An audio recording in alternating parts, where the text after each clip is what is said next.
Hey everybody, Scout Crafter here again. Mishmash Monday. Hope you had a great weekend, and it's going to be a great day today. We got a good mosh plan for you, a lot going on, and we got a restoration plan, a nice one, and we also have one of my favorite tools we're going to review. So, what do you say we get right into it?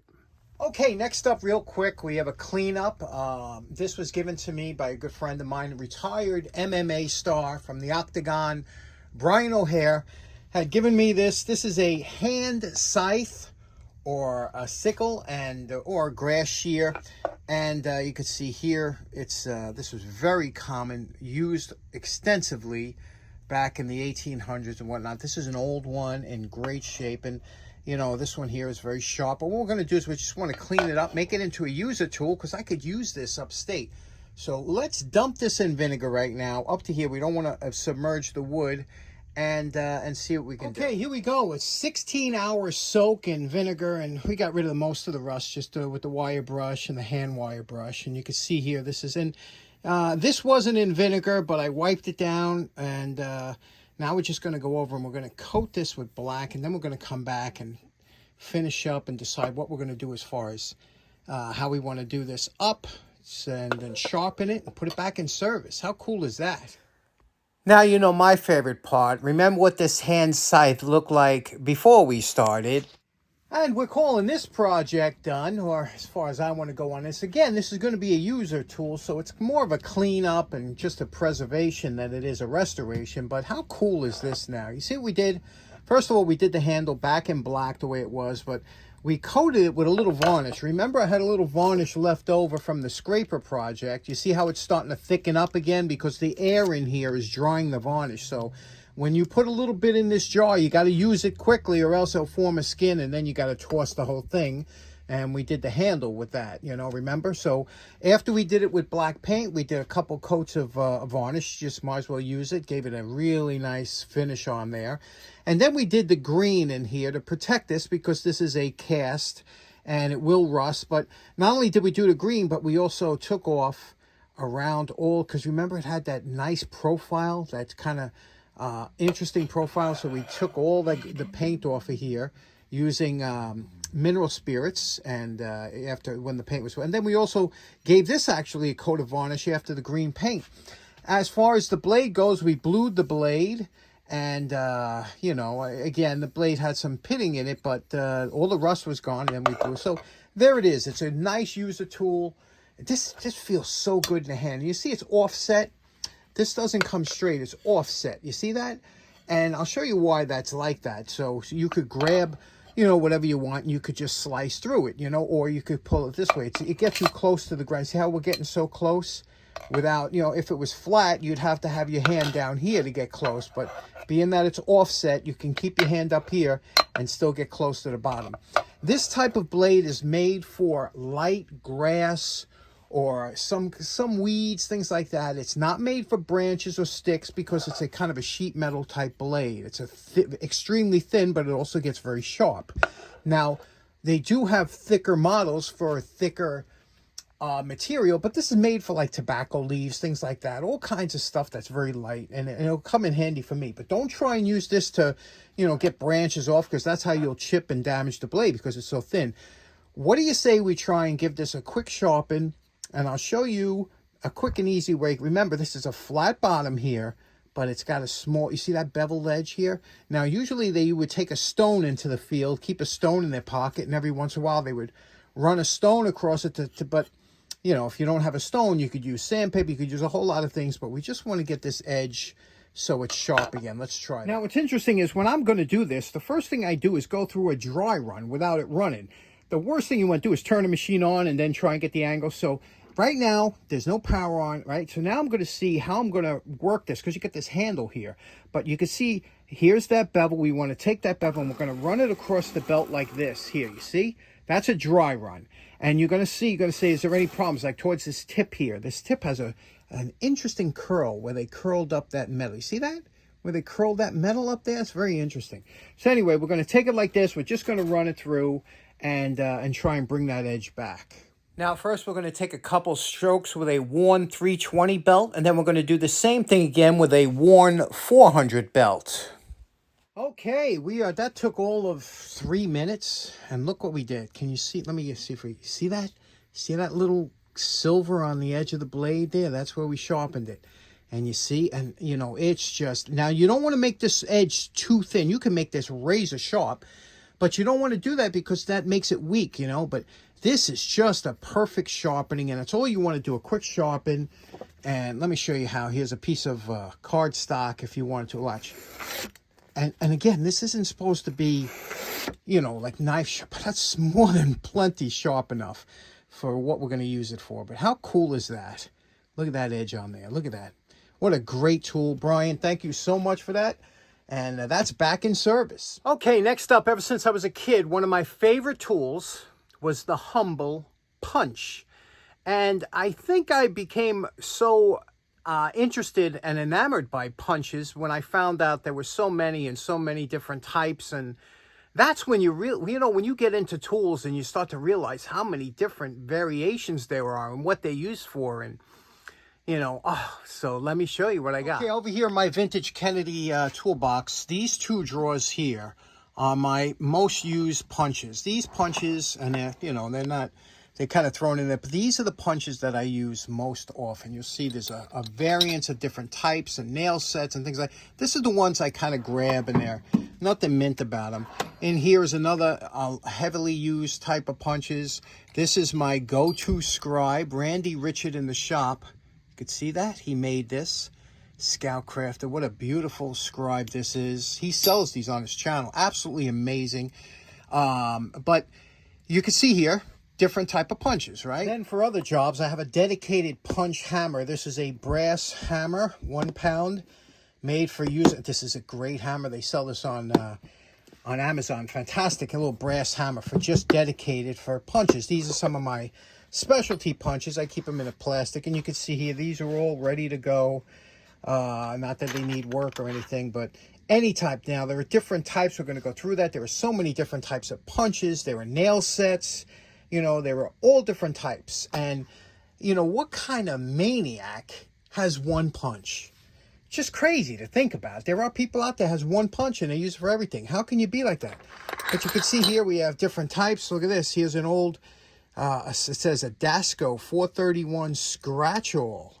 See that? I just picked up another one of these, but you can see these are, again, these are user type.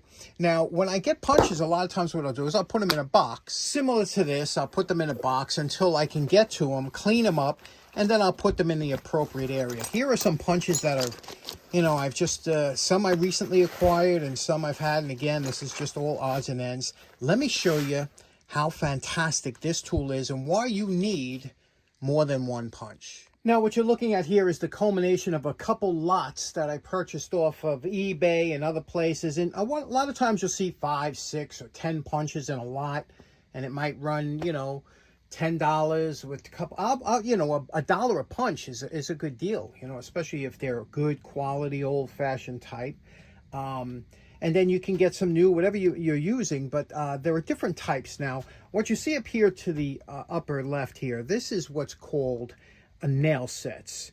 And nail sets are specifically made to drive a nail in under the surface of the wood when you're doing carpentry or any kind of work like that, and you have a nail, you will drive the nail below the surface and fill it in with compound or putty or wood filler, and then you will finish it up. Now, you can see here, they usually came with size. You can see here, this says 232, made in the USA. Here's a beautiful example. Nice, you know, nailing, or knurling rather. And you could see here, this was, you know, I resharpened it one time. Not, you know, fantastically done. But if you had a lot of times finishing nails will look like this. You'll see these type of heads. And what happens is the manufacturers put a little dimple, a little hole in the top of that nail. You see that little hole? And what that does is, that's an area so you could rest that punch right in the middle. You can see how that rests in there, and you could drive that below the surface so that you could fill it with wood filler.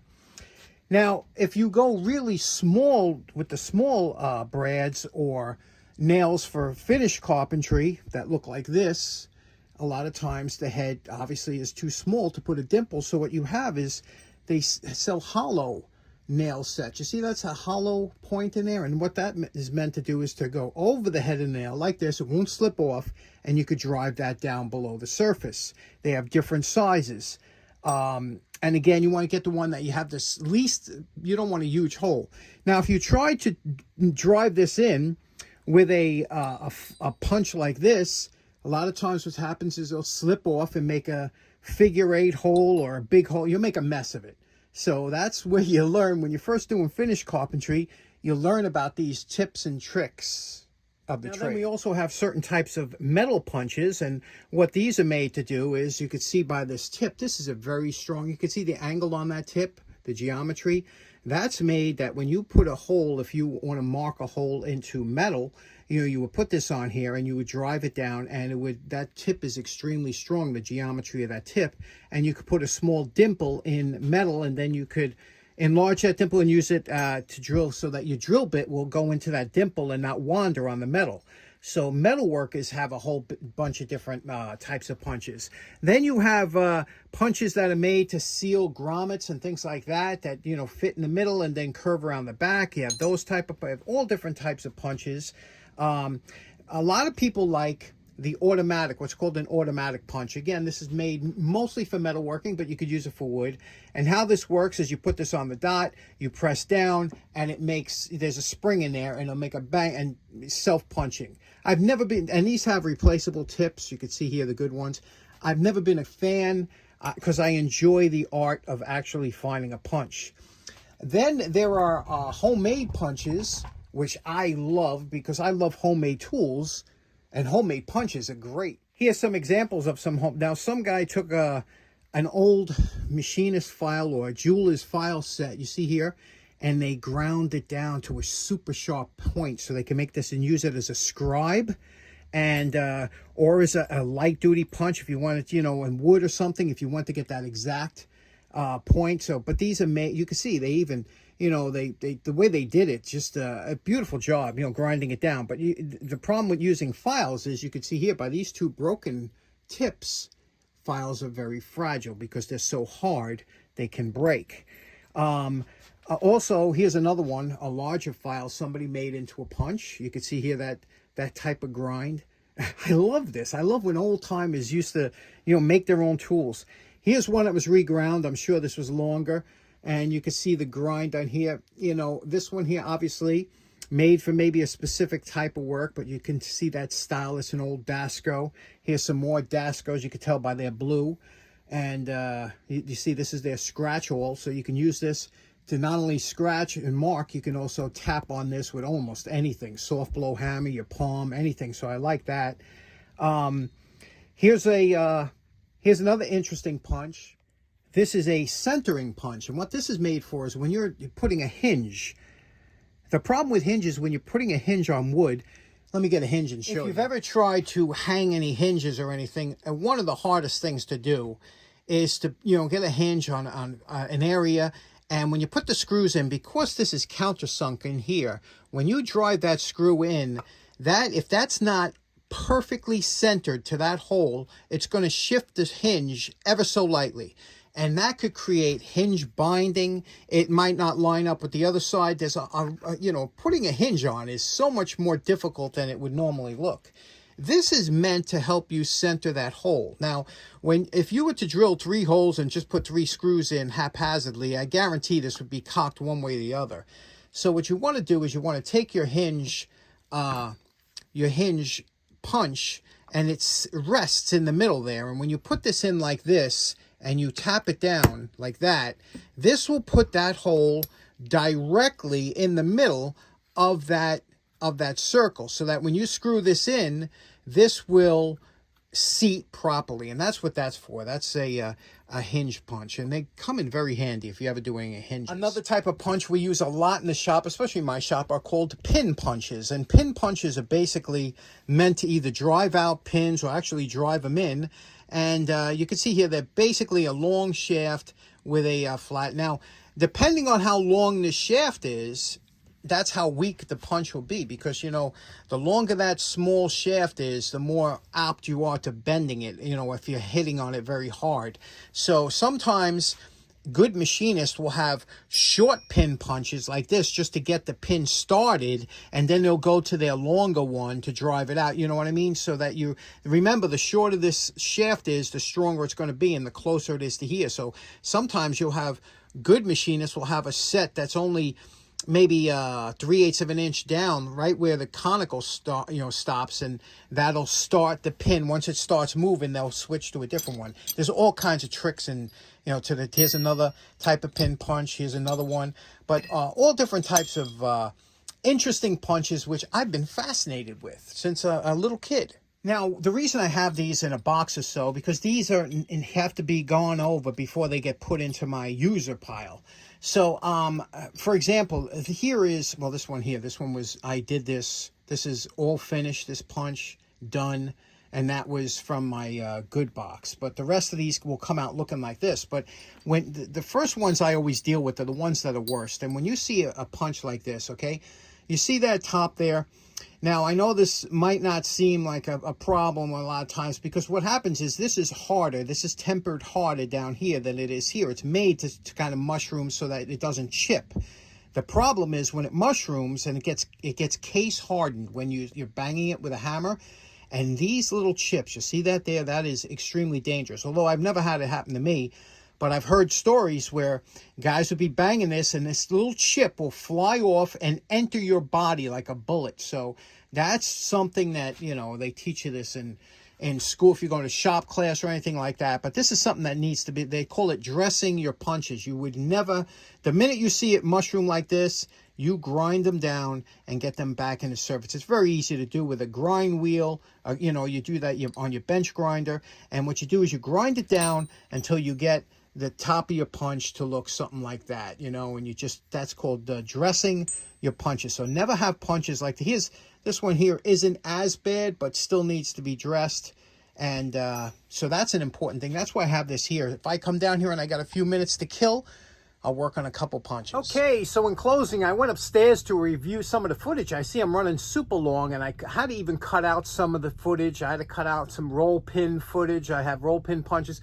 But we're going to visit that on Wednesday.